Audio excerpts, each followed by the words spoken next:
Prepare to journey into the depths of despair and love lost. This is the tale of Orpheus, the greatest musician of ancient Greece, and his tragic descent into the underworld. A story of love, defiance, and the cruel hands of fate. Orpheus, son of Apollo, was gifted with a voice and a lyre that could enchant gods and mortals alike. His music wove tales of love, sorrow, and joy.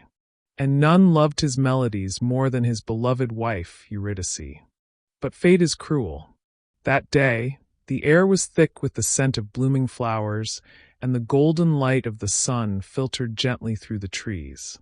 Eurydice moved through the forest, her fingers grazing the petals of wildflowers as she hummed a melody, one of Orpheus' songs.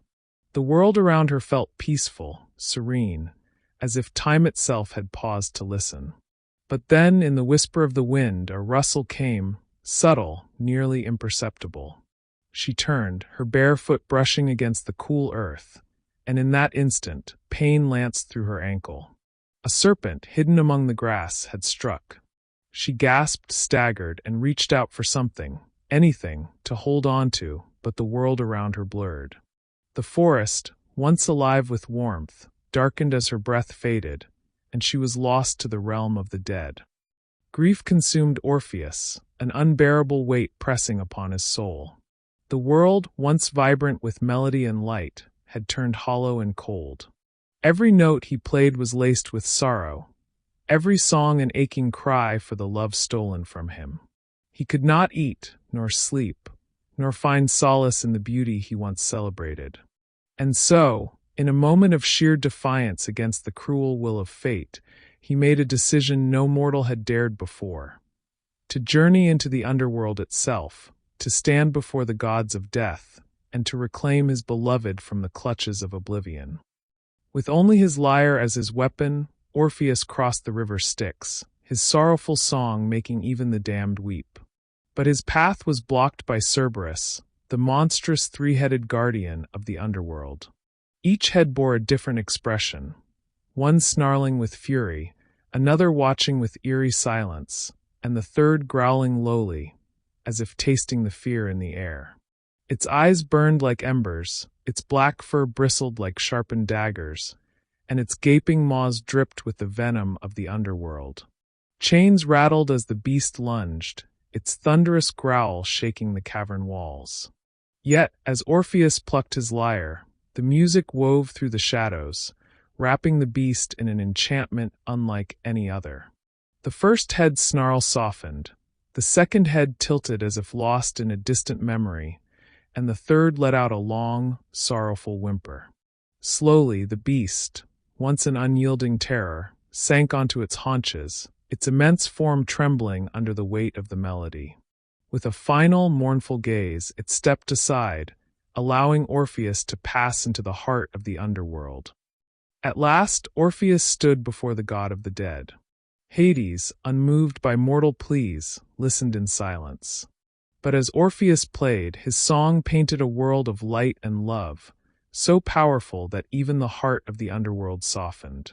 Persephone, queen of the dead, convinced Hades to grant a single chance. Eurydice could follow Orpheus back to the land of the living, but under one condition. He must not look back, not even once. If he did, she would be lost forever. Step by step, Orpheus ascended toward the light. The air grew warmer, the oppressive darkness of the underworld beginning to lift, yet an eerie silence clung to him. He strained to hear Eurydice's footsteps, to feel the soft presence of her breath upon his neck. But there was nothing. His mind wavered, doubts slithering into his thoughts like unseen specters. What if Hades had deceived him? What if this was all a cruel illusion, a test he had already failed? The weight of uncertainty coiled in his chest, squeezing his heart as his every instinct begged him to turn back. His hands trembled, his pulse quickened. Was she truly there, or was he simply chasing a shadow? In that moment, doubt consumed Orpheus. His breath quickened, his heartbeat thundered in his chest. The silence behind him was deafening. Was she there? Or was he walking alone, deceived by the gods? His fingers twitched, hesitation turning into desperation.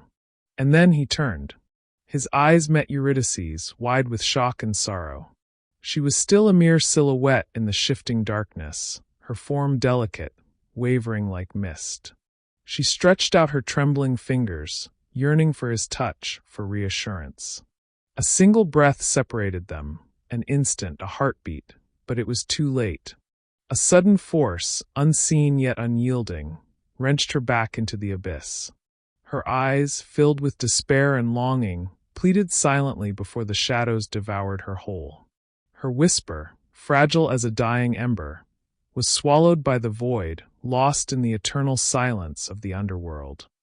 Heartbroken, Orpheus wandered the earth like a ghost, his once joyous melodies now hollow echoes of sorrow. He sang not for applause, nor for the gods, but for the wind and the shadows, calling out to a love forever lost. His music wept for Eurydice, filling the forests and rivers with his pain.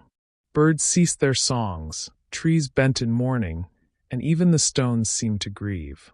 No mortal comforted him, for no mortal could reach him. He rejected the warmth of the world, choosing instead to dwell in his suffering. And so, alone and defenseless, he met his end at the hands of those who could not understand his sorrow.